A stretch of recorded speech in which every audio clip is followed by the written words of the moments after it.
দেখা হবে আবার। খুব ভালো খেলেছো। Thank you. আমি সত্যি কথা বলেছি আর আমি এলিমিনেট হয়ে গেছি।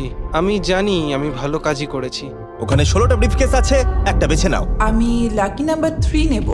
এবারে আমাদের কোনো মাইক্রোফোন লাগবে না, যেহেতু ওরা সামনাসামনি আছে। আমরা এখনো একজোট হয়ে আছি। তুমি আমাকে বিশ্বাস করতে পারো নাও পারো। যদি তুমি সেফ হও আমি তোমাকে ব্রিফকেসটা রাখতে দেবো। তুমি কি সেফ? আমি সেফ নই। এবার আমাকে একটা কঠিন সিদ্ধান্ত নিতে হবে। চুরি করব না। ঠিক আছে, ও বলছে 43 ব্রিফকেসটাও চুরি করবে না। খুলে দেখাও এটাকে। যদি ও মিথ্যে কথা বলে আর এই কেসে যদি সেফ থাকে, তাহলে এরপর থেকে ওদের দলের বিশ্বাস একেবারে ভেঙে যাবে আর ওদের দল দুর্বল হয়ে পড়বে।